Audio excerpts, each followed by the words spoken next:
Sam Bankman-Fried, a former CEO of failed crypto exchange FTX, sentenced to 25 years in prison by a Manhattan federal judge after a jury found him guilty on 7 charges last fall for money laundering to securities fraud.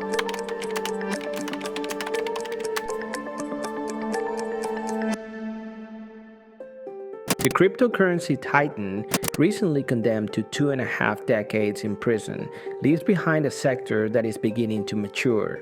The epitome of the cryptocurrency craze in 2021 and 2022. The top of the crypto industry, they call him the JP Morgan of crypto, right? Might well be embodied in the figure of Matt Damon, serene and robust, uttering the timeless saying, "Fortune favors the brave." This was seen in a commercial for Crypto.com, which bizarrely encapsulated the extravagant promises of the cryptocurrency realm at the time, not merely a digital currency, but an exaggeratedly ambitious outlook for the future. In contrast, Sam Bankman-Fried represented the antithesis of this spectacle. I don't think I give a shit about my legacy. That's not what matters. In the end, it's the mark that we actually leave on the world, not the mark we're perceived to leave on the world that matters. Despite his consistent unkempt appearance and tendency to sleep on a beanbag, SBF played the role of the responsible, rule-abiding figure within the industry. He frequently advocated for the regulation of cryptocurrency, even if it meant compromising his own business interests. However, it emerged that SBF did not adhere to the rules. In November 2022, FTX, his cryptocurrency exchange valued at $32 billion, found itself incapable of fulfilling customer withdrawals and subsequently collapsed. Roughly a year later, SBF was found guilty on 7 charges of fraud and conspiracy, following a trial that led his own attorney to label him as the worst person he'd ever seen do a cross-examination. After a long trial process where the defense attorneys were seeking a sentence of 5 to 6.5 years, while prosecutors were asking for 40 to 50 years in prison, the case is finally closed. On March 28th of 2024, in the city of New York, Sam Bankman-Fried received a 25-year federal prison sentence, concluding a lengthy legal battle and one of the most dramatic declines in the annals of American finance. Yet, during this period, the cryptocurrency sector has paradoxically evolved to resemble more closely the vision SBF always claimed to have for it. With SBF and many of his overtly libertarian rivals now sidelined, the NFT craze has definitively burst, and an increasing number of cryptocurrency-supported investment options are entering the mainstream. Perhaps the cryptocurrency world is at last ready to come of age. Cryptocurrency was created during the peak of the Great Recession as a decentralized alternative to the conventional financial system, intended to operate outside the influence of major banks and reckless regulators. Bitcoin represents your foremost protection against the Federal Reserve. The eccentric software magnate and crypto influencer Michael Saylor once famously described Bitcoin as a swarm of cyber hornets serving the goddess of wisdom, feeding on the fire of truth, exponentially growing ever smarter, faster, and stronger behind a wall of encrypted energy. Don't think about it too hard. This type of hyperbole is standard in the cryptocurrency world, but SBF indicated a preference for integrating within the existing system rather than creating alternative infrastructures. When he established FTX in 2019, Bitcoin had been around for a decade, yet remained synonymous with scams and speculative bubbles. As a merchant and investor, he aimed to expedite the incorporation of cryptocurrency into the mainstream, steering this notoriously unregulated and fraud-prone financial sector towards regulatory transparency and cultural legitimacy. When FTX acquired the naming rights to the Miami Heat basketball team's arena in 2021 and invested millions in a Super Bowl commercial to make the brand a household name, SBF maintained that it was all part of a strategy to shepherd the industry's legacy.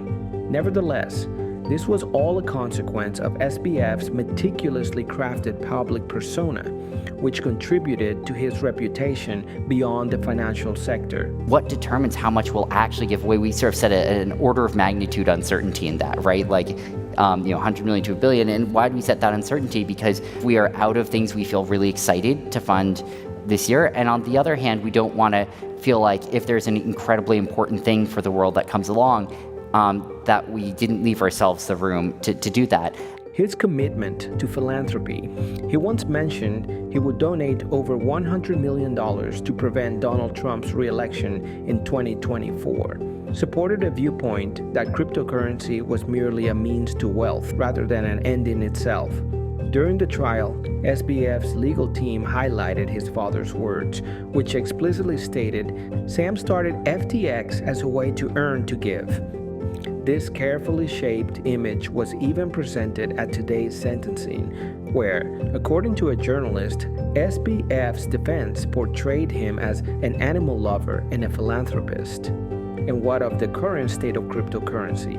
SBF is being incarcerated, and his former adversary, Changpeng Zhao, recently resigned as CEO of the world's largest cryptocurrency exchange after admitting to breaches of anti-money laundering legislation. Du Quan, co-founder of one of the initiatives that precipitated the 2022 cryptocurrency crash, was apprehended in Montenegro last year and is facing fraud charges. Former crypto billionaire Du Quan is set for U.S. extradition following a Montenegro court ruling. While the removal of these non-compliant figures certainly contributes, the subdued nature of cryptocurrency in 2024 is largely due to government regulators' concerted efforts to clamp down on cryptocurrency outlaws like SBF and Zhao. This extends beyond mere personal vendettas against corrupt individuals.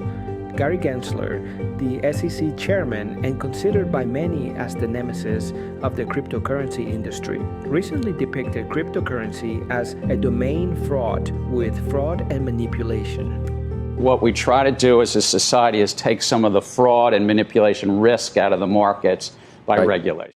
Last year, a period marked by sobriety and recuperation for cryptocurrency was interspersed with the SEC's frequent declarations of new penalties for errant firms in this sector.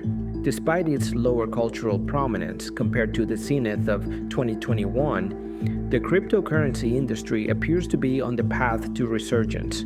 Cryptocurrency values are on the rise across the board. Bitcoin ETFs, long regarded as a kind of savior for introducing the mainstream to cryptocurrency, have finally been launched.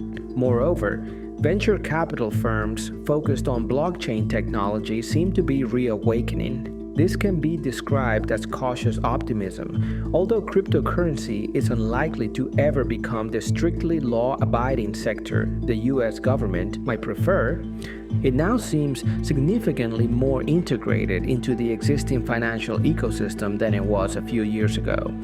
A review of the numerous pages of victim impact statements filed with the Southern District of New York provides insight into the actual damage inflicted by the FTX scandal. Today's sentencing serves as a vivid reminder of the practical reality of cryptocurrency. It turns out to align closely with SBF's initial perception of cryptocurrency.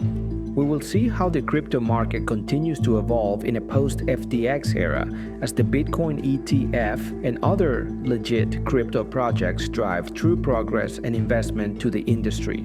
But the question is, do you agree with the sentence given to FBX? Please like this video if you agree with it, or leave a comment if you don't. And don't forget to tell us why. I have a feeling there are many who would have wanted a longer sentence.